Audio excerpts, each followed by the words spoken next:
Hello and welcome to session 4 for your Learning Skills Mentor Apprenticeship Programme. So we started to look at how to plan a session, how to motivate the learner, how to give feedback, and that overall rounded approach. In this session, we're going to take a little bit more of a deeper dive and have a look now at duty 2. And in duty 2, you will see we're going to use strategies to enable and maintain expectations and boundaries to monitor contracts, including recognizing starting points of mentorees, developing and agreeing development needs, potential barriers to development, and where relevant, other stakeholder needs. That's quite a lot in that session. So just to start off with, we've got our learning outcomes, we'll have our PowerPoint to review, and then we'll have a little chat. So duty 2 then looks at using strategies to enable and maintain expectations and boundaries, to monitor the including recognize the starting points of the mentorees, developing those needs and potential barriers to develop where necessary and with other relevant stakeholders. So, in a nutshell, we're talking about conducting an initial assessment, setting those goals, understanding where somebody's going. And in that initial assessment, one would hope that we do some IAG, some information, advice and guidance. If you've never done IAG before, or you're new to IAG, we'll add some more information about it. But ideally, if you look at the matrix frameworks, you should have a much better idea. Clarify development needs. So we need to work together to look at their goals, their aspirations, and to identify any development needs there. We need to set goals and objectives, define those as clear and measurable. Look at the barriers, and those barriers could be self-limiting barriers. One of the things that I come across a lot in my career is, no, I can't do this. No, this is out my comfort zone. It's our role to reduce some of those barriers and to find out what some of those resistances are.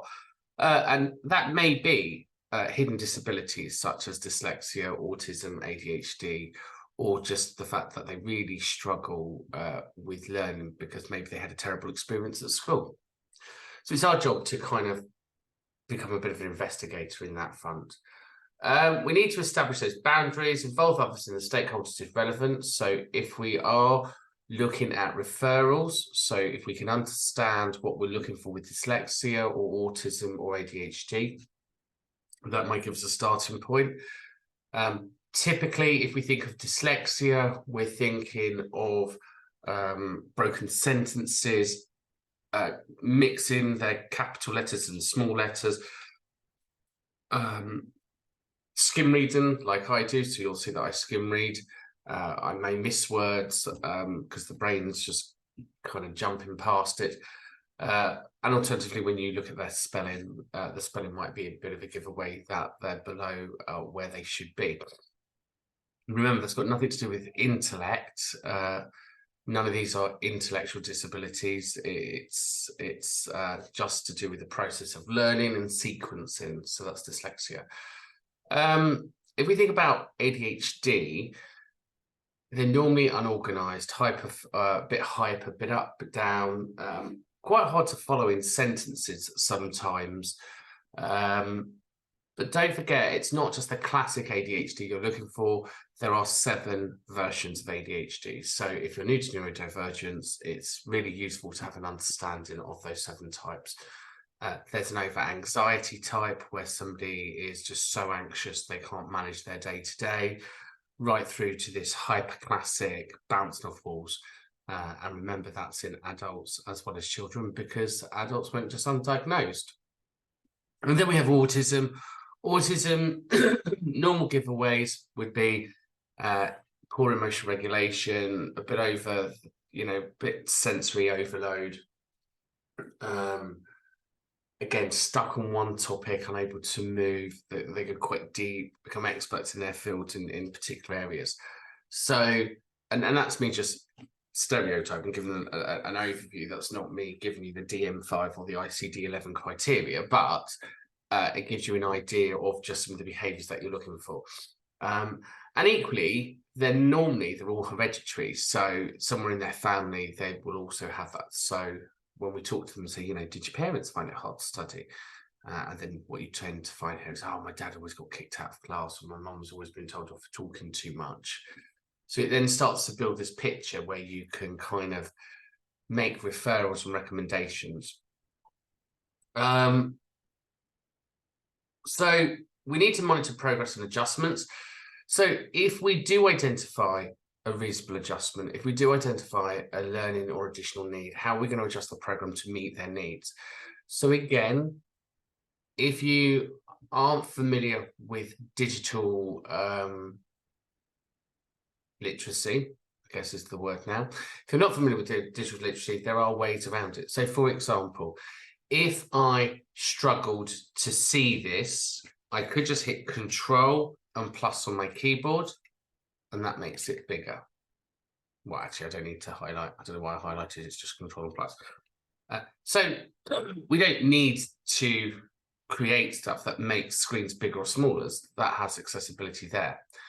We could add in a plugin. So up here in your Chrome, so if you're using Google Chrome as a search engine, you can do some plugins. And one of the plugins is Read Aloud Text-to-Speech. Fulfill Duty 2, which involves using strategies to establish and maintain expectations and boundaries of a mentoring contract. So again, if you want some more ideas on how to use digital skills to help people to progress with learning, I can highly recommend that. Equally, I have done a series of digital skills. It's worth having a look. It's in my YouTube channel, and then that will help you to develop your digital skills. Because at the end of the day, there is nothing now that IT can't do. We've got AI that can help us structure. We've got Grammarly that can help us write and craft and make us sound well. We've got speech to text in Google Docs and in Word documents, so dictation. We've got reading software to help reading. There's essay software to help essays. There's Spidergram software to help get thoughts out, to plan. So it is really the case of you becoming an expert within all of these areas, using them yourself to understand how you can use them. And if you're working across London, one of the biggest barriers you're going to have is English as a second language. So again, having these resources that can read in different languages, interpret things in different ways. I'm not sure if Duty 2 use strategies. If speech to text does it in different. Let's have a look. Voice. Leggi ad alta voce un cancelletto 39. Estensione di Leggi ad alta voce un cancelletto 39. So again, estensione di Chrome e Firefox.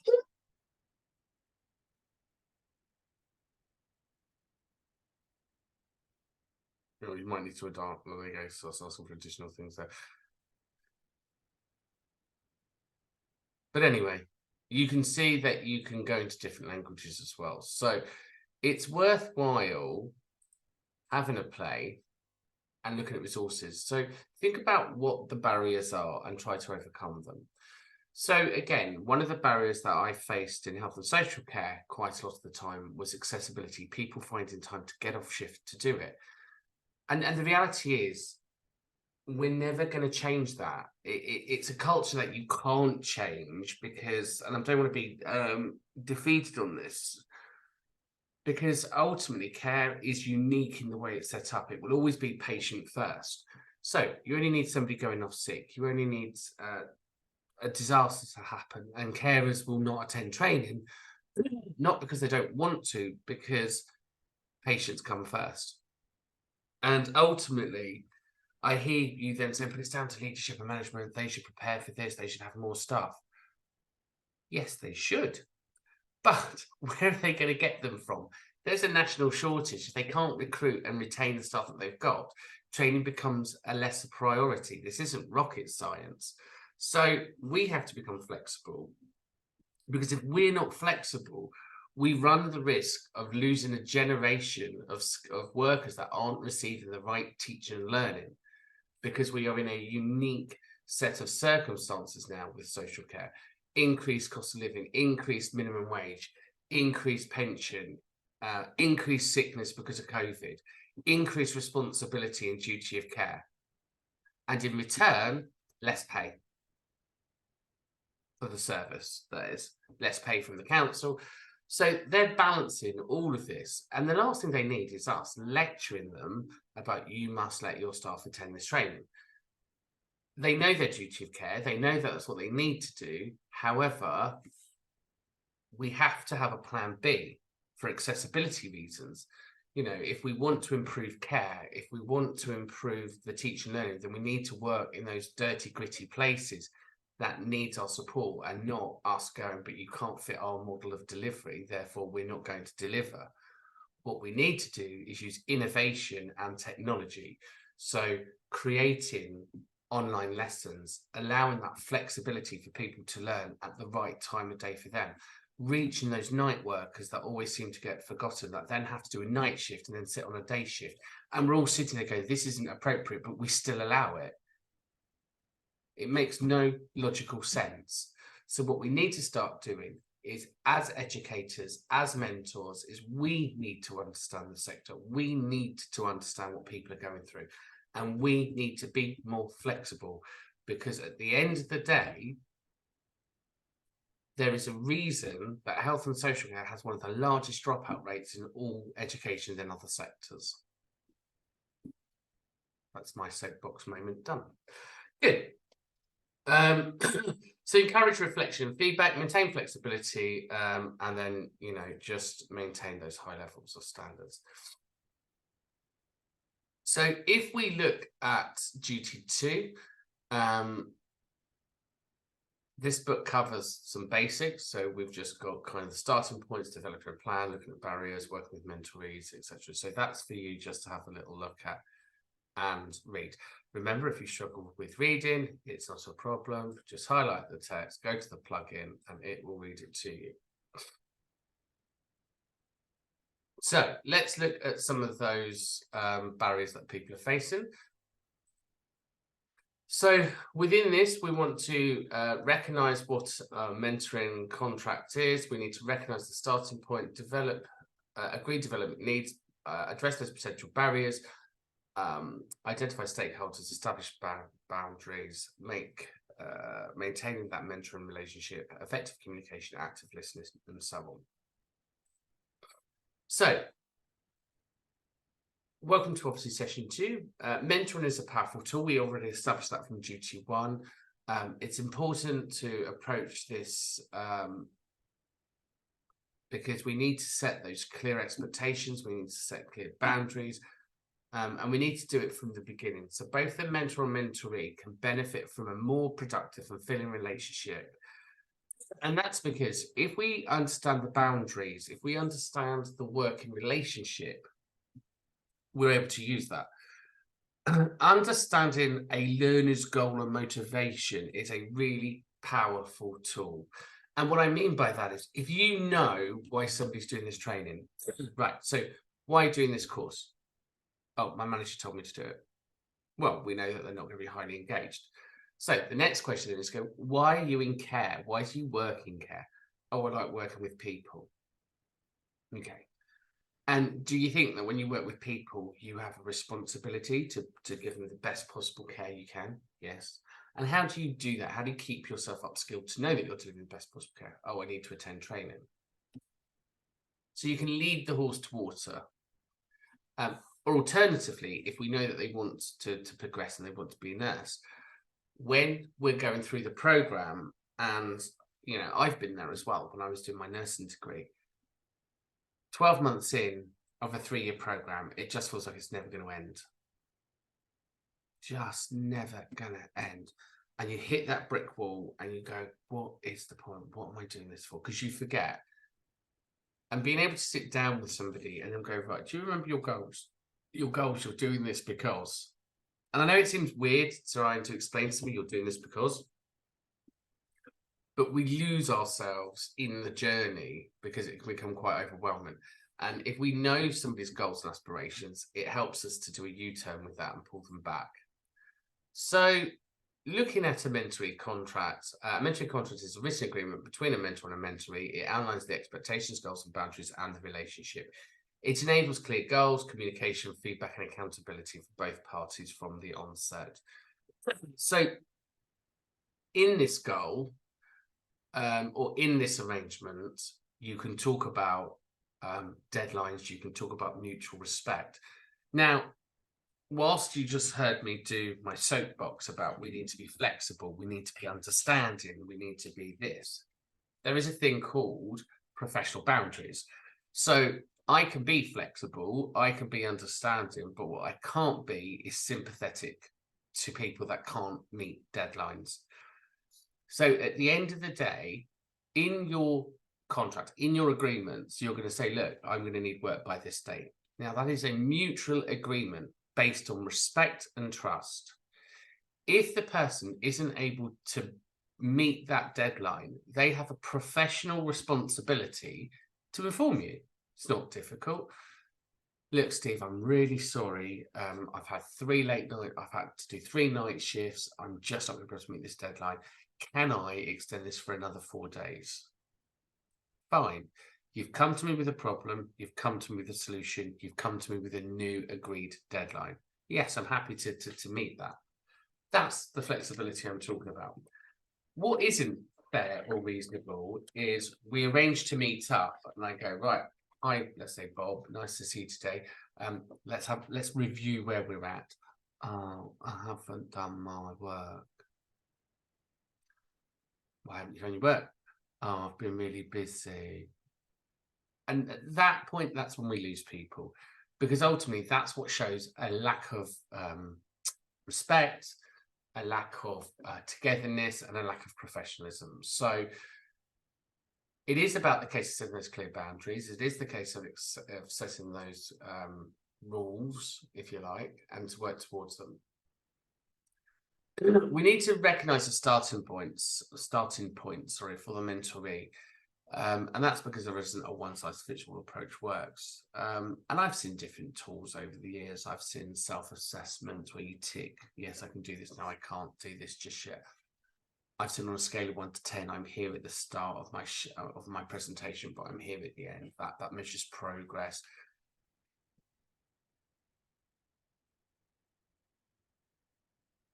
For me, proper progress should be, what do you now know that you didn't know at the start? So before we started this session, what do you now know that you didn't know? And if you've learned something, we're making progress, no matter how big or small. Granted, over time, we need to work at how much we need to progress by. But the starting point really is, let's just talk about the subject. Let's just try to understand where you're at. What do you think you need to learn? And what do you think you already know? And the stuff you think you already know, well, can we move straight to some kind of assessment to check that? Because sometimes what happens is people go, oh, I already know it, I know it, I know it, I know it. And the moment you skills check them, they don't know it. They don't know it. And that's not because I think of any particular thing, other than the fact that I just don't think they were expected to recall skills on, the moment you said, let's move to an assessment. Because ultimately, we have recognition of prior learning experience. And part of that recognition of prior learning experience is the fact that we adjust the program based upon what you already know and can do. The problem is, just because you have a certificate does not mean you have understood the course. It does not mean that you can apply it. It does not mean that you understand what it is that you're doing.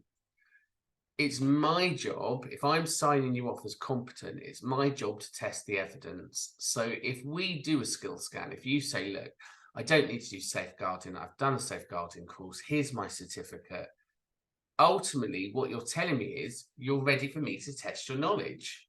Because for me to accept that piece of evidence, I need to test it. And for me to test it, I might just ask a couple of questions. Okay, great. So you've got your safeguarding certificate. Can you tell me, what are the 8 different types of safeguarding? What are the signs and symptoms? How might you report it? How might you recognise it? And if they can answer it, great. It's no different to basic life support in the CPR. Now, let's face it. If you've done first aid, and I've been doing first aid for now 40 years, it is unlikely you're going to teach me anything new in a refresher course that I don't already know or have done over the last 40 years. CPR has only changed once in that time. We went from 30 chest compressions down to 15.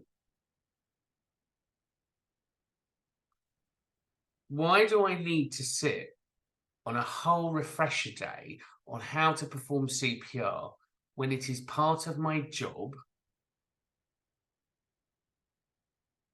when I am teaching it, and I have been doing it consistently for the last 40 years?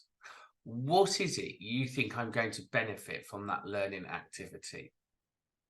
And granted, there may be little bits, but we're talking about skills. At the end of the day, I can either say to you, look, I'm quite comfortable going and demonstrating the correct skills. And if I can, why am I having to go through the whole process again? Why am I not able to demonstrate competency? And the problem that we've got here is you are competent at the point you are competent. And when you are competent and somebody's deemed you competent because you have done this task correctly, you can't be competent +1. You've either met the standards or you haven't met the standards. You can either perform CPR chest compressions correctly or you can't. So just think about your starting point and think about how you're going to skills check them. And think about the relevance of demonstrating that. Now, the problem that we have is what then tends to happen is employers go, no, you must do our program for insurance purposes.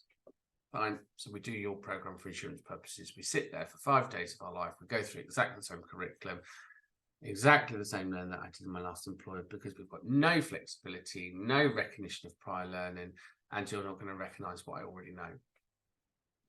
Which just seems an absolute waste of money in a time when we are in a crisis. So it seems to me that we need to review the way that we work. Now, ultimately, if I'm a new member of staff and I'm joining an organization and you're my mentor and I go, well, you know what, I've done this before, I might go, great, show me. You know, if it's about moving a patient in the bed, if it's about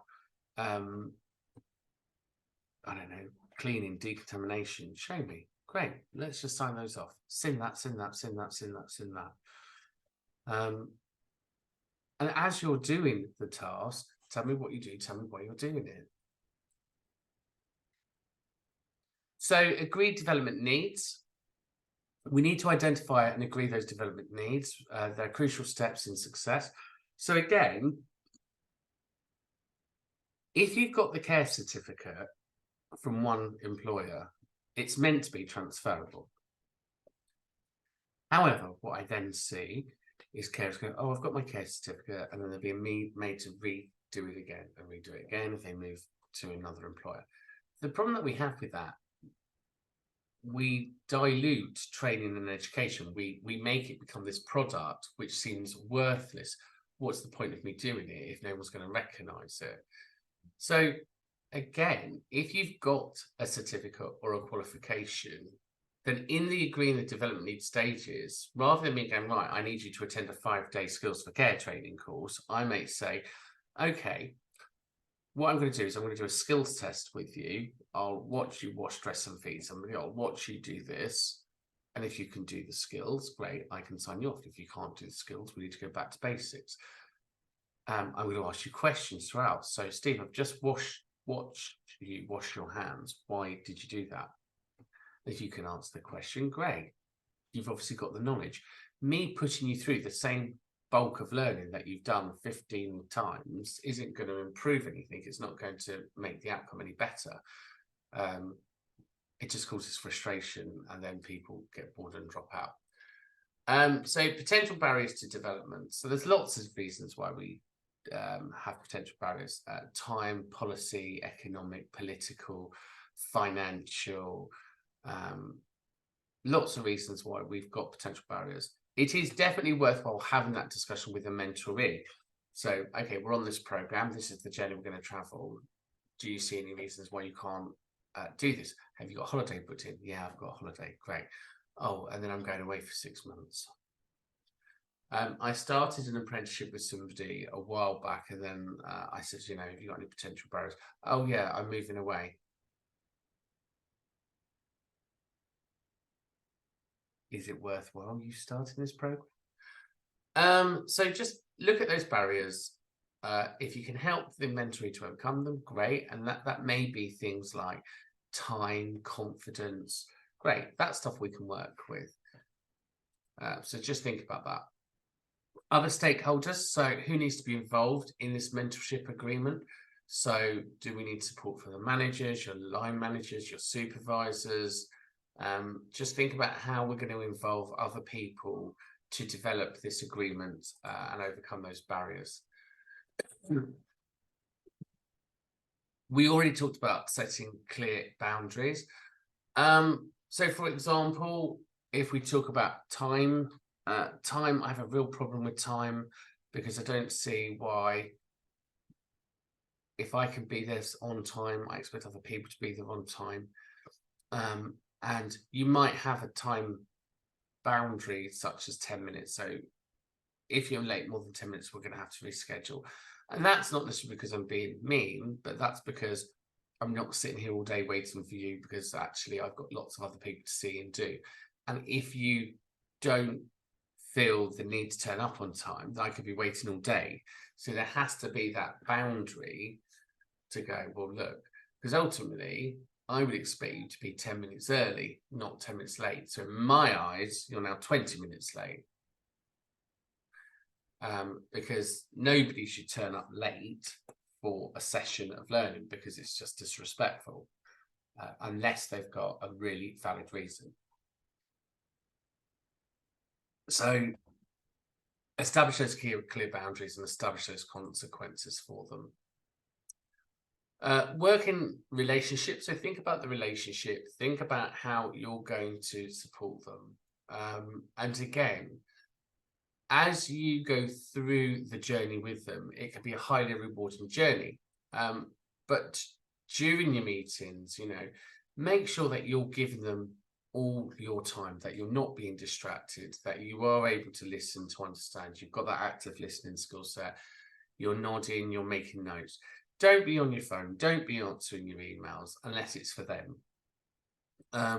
Because ultimately, you wouldn't like that if that was being done to you. And I have seen tutors sit there and manage their personal lives whilst students are waiting. So please make sure that in that relationship, you are role modeling the behavior in which you want the mentoree to learn.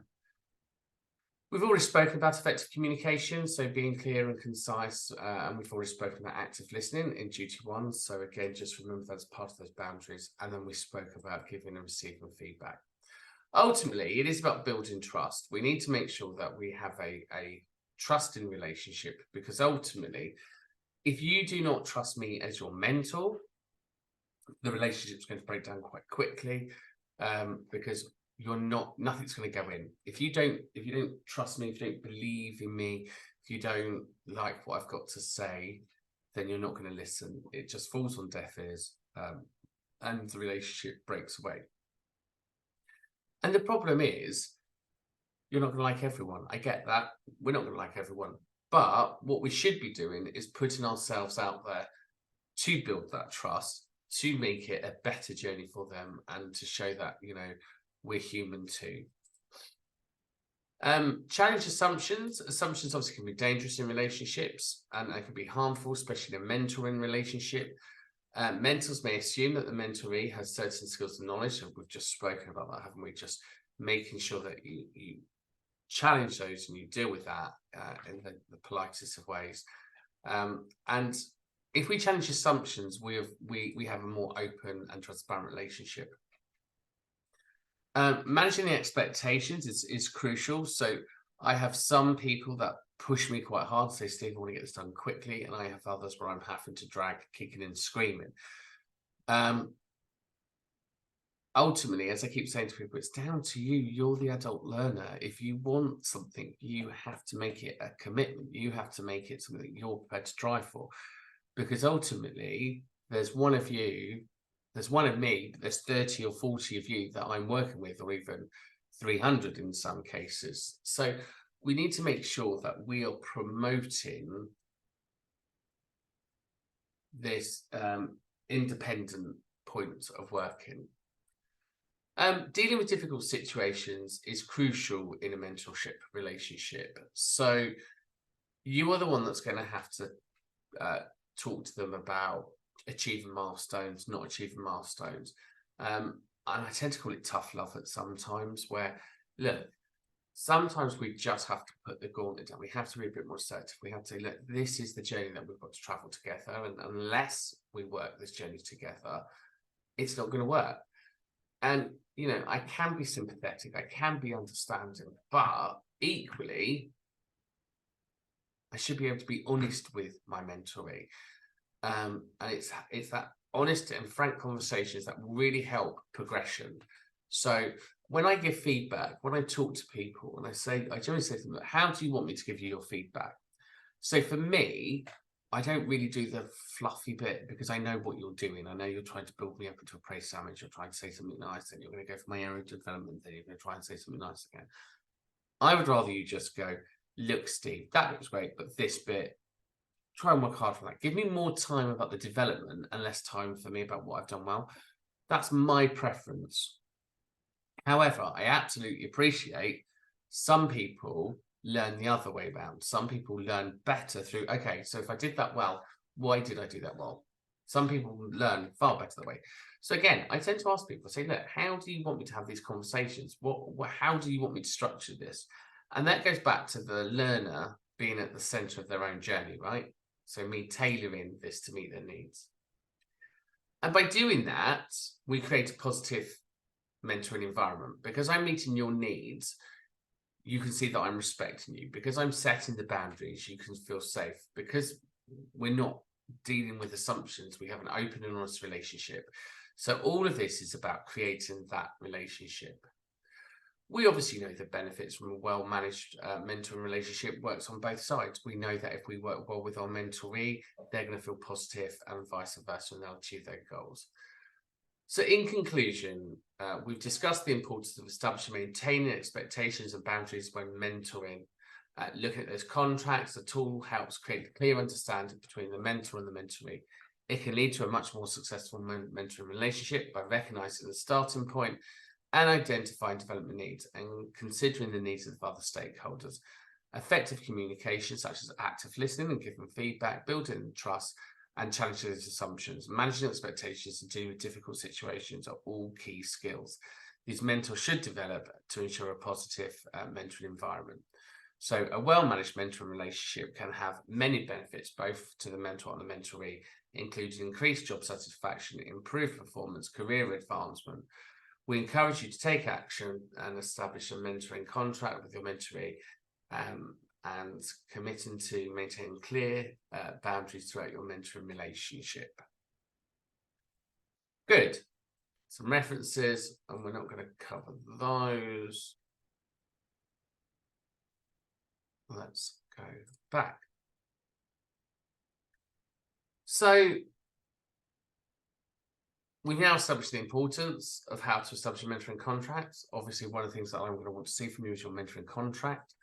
You can look at the goal, you're going to look at the relationship, the goals, the main points, the roles and responsibilities, how often you're going to meet, issues around confidentiality. When you're going to review, you'll evaluate that and look at the flexibility side. Looking at your roles and responsibilities and professional boundaries. So within that contract, you're going to list your roles and responsibilities. And those roles and responsibilities are going to be things around confidentiality, safeguarding, legal and ethical responsibilities, and your normal policies and procedures within your company. Think about the methods of communication to maintain that relationship, to work towards the agreed outcomes. And maintaining those relationships can take place in many ways. So in person, via Zoom or video calls, phones, emails, instant messages, online collaboration, software and apps, progression reports, surveys, and social media and networks. Thinking of mentoring theories and models to maintaining good practice. So there are different theories there. So you can see you've got the mentoring theories, mentoring models, and maintaining good practice and protocols. So again, as you go through your research to write your answers, you'll find some of those. Your psychosocial development theory, I think, is probably one that plays quite a lot. Social learning theory is quite common, but ultimately the one that's not on there, dare I say, Maslow, he seems to work.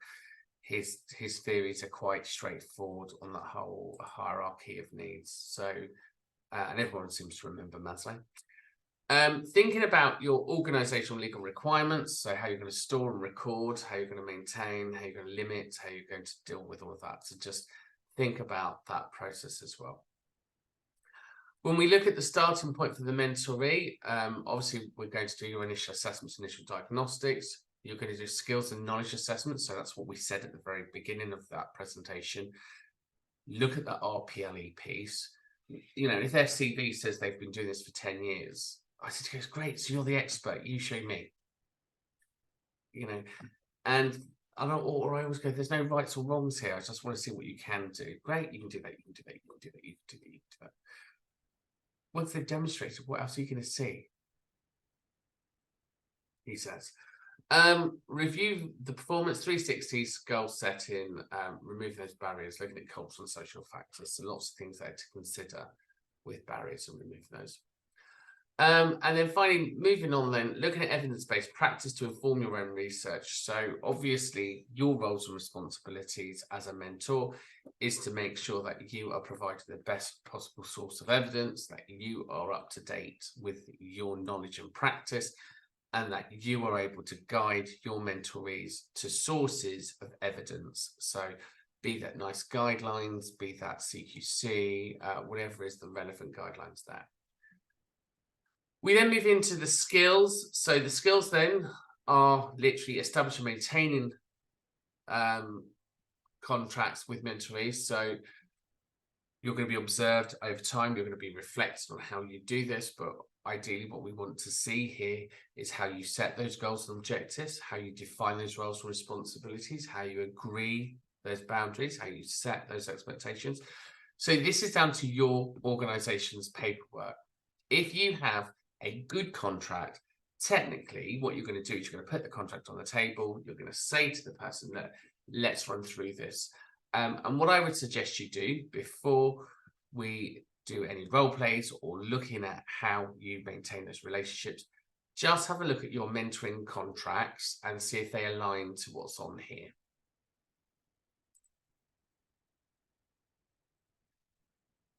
Part of your mentoring role is to assess and review progress. So again, in your contracts, you're going to state when you're going to review things.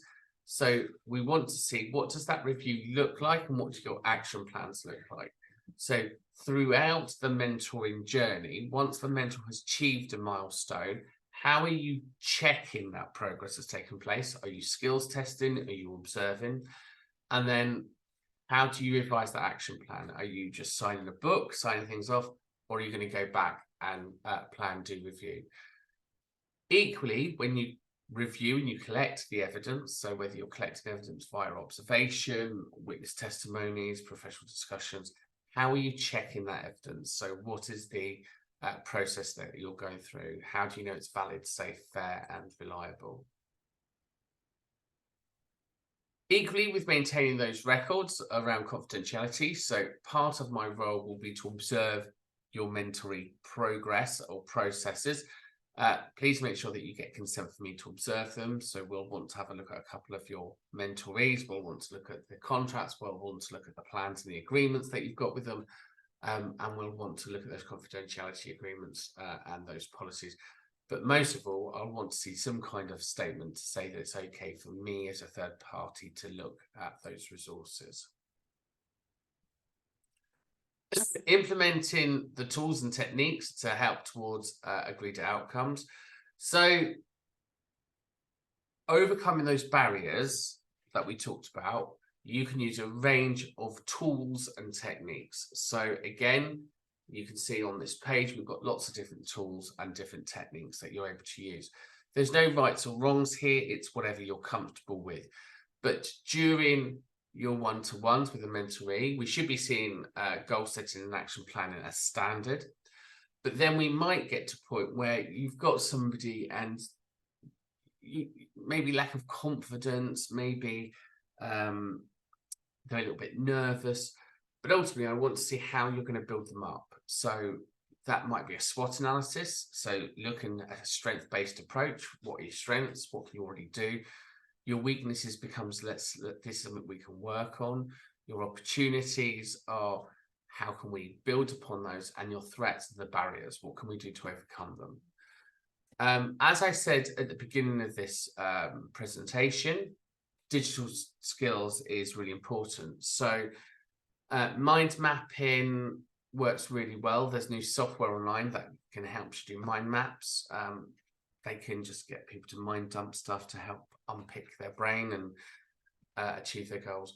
Role plays and simulation and further on. So you can see different things in there to work with, to monitor and maintain those tools with people.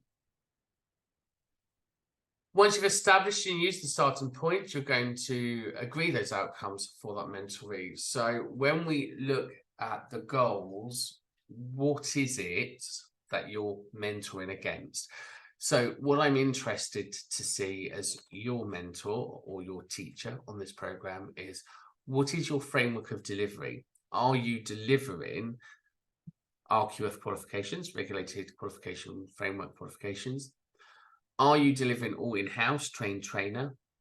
Or are you delivering something like the care certificate and you're just signing workbooks of competencies of? So where do your outcomes come from is what I'm asking. How do I know what you're doing? And then obviously we need to check that you've interpreted those learning outcomes correctly. So again, we can do some self-reflection. We can look at those measurement tools. We can look at feedback. And we can go through some of this stuff equally for yourself and for your mentorees, developing individual development plans. We'll adjust those goals as we move along. As we achieve things and duties, we can celebrate those milestones, and obviously we document that success. Finally, moving into behaviours. So behaviours then is what you should be doing. And I tend to go, we shouldn't need to plan for behaviours. Okay. In apprenticeships, I find it a bit strange, these behaviours, because as far as I'm concerned, you should be doing this all the time anyway. But anyway, here we are. We have them, so let's meet them. We have to work in an ethical and legal standards with professional boundaries. Like I said, we should be doing that anyway. It's a given, right? So you should know your code of conduct. You should be understanding those clear boundaries. We should be avoiding conflicts of interest. So you should be mentoring somebody that you know. I mean, there's no reason that says you can't, but it's a conflict of interest that could be avoided or we need to maintain. Again, look at the power and balance, comply with legal obligations and work within your organization's rules. You should be resilient and adaptable when dealing with changes and maintaining the focus of self-control. So again, this is your emotional intelligence, working on your ability, your mindset, your growth, building your supportive networks, maintaining that flexibility that we talked about at the very beginning, having that resilience there, being able to set boundaries and practice self-care for yourself and learn from your failures. And finally, then we should demonstrate and promote sustainable practices with the mentorees. So here we should always be leading by example. You should always be discussing different things within your field with your mentoree. You should be engaged with them. You should be promoting lifelong learning. You can be embedding things like your green initiatives, your sustainability stuff, your shared responsibility, and all of those additional bits and pieces. B4, you should demonstrate and encourage mutual respect, displaying a deeper understanding of equality and diversity. So again, leading by example, creating that inclusive environment, promoting equality and diversity, championing that, if you will, identifying areas of learning that they may have missed to strengthen it. Avoid stereotyping, obviously avoiding discrimination and harassment, seek inputs from others, and be on that continual learning growth cycle. To tidy up duty 2, you've got your recommended reading, there's some websites for you to go, and there's some models and frameworks. So when you think about your assignments, think about your models and frameworks there.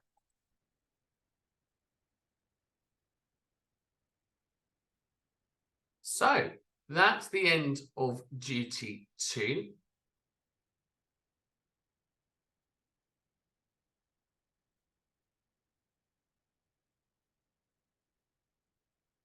What I will now do is we'll talk about the assignment. So give me 1 second. So duty 2 essay. You need to look at using strategies to enable and maintain those boundaries. In your response, I'd like you to write a short essay, explain the importance of clear boundaries, discuss the strategies in which you use,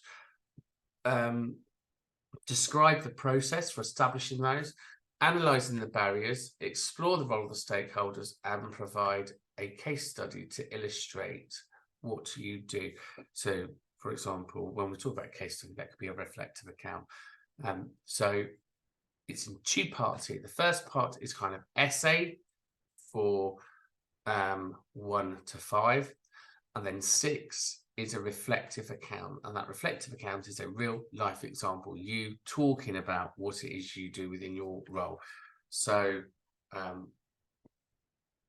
essay questions 1 to 5 in the third person, so kind of factual. 6 in the first person, I do this, I do this, I do this. Hopefully that makes sense. Anyway, I wish you all the best of luck, and until next time, I will see you on duty 3. Take care. Bye for now.